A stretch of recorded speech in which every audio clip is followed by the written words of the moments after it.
Elshinta Semarang News and Talk.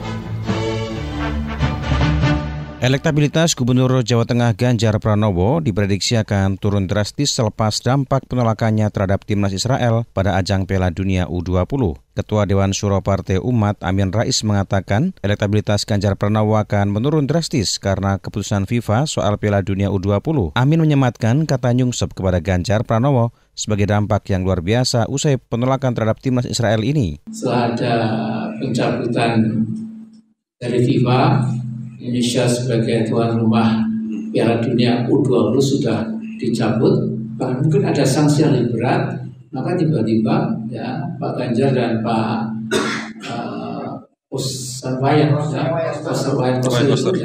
tiba-tiba kemudian nyungsep ya. Nah, kita nggak tahu, tiba-tiba kemudian elektabilitas Pak Ganjar katanya juga karena dampak yang luar biasa. Jadi dalam bahasa British itu the damage has been done, ya. Jadi kehancuran sudah terjadi. Nah, bagaimana sekarang mengurangi magnitude atau besarnya kehancuran itu secara sistematik, ya. Kita belum tahu, ya. Jadi ini menarik sekali, ya.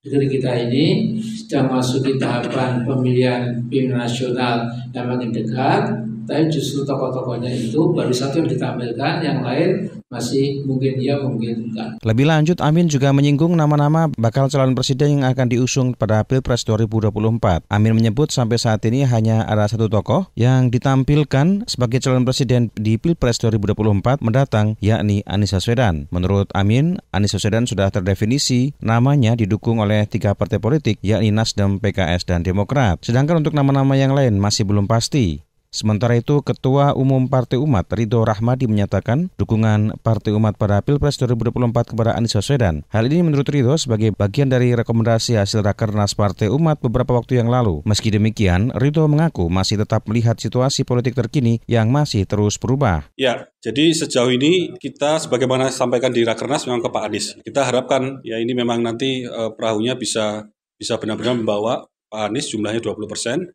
Tapi kita lihat ini juga goncangannya nampaknya lumayan.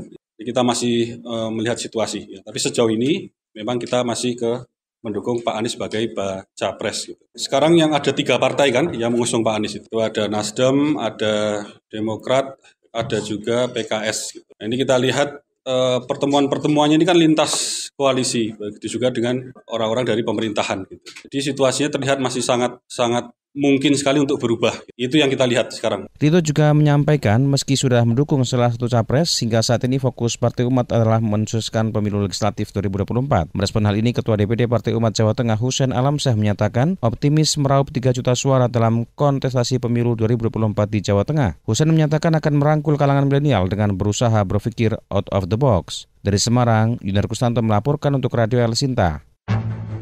Elshinta Semarang News and Talk.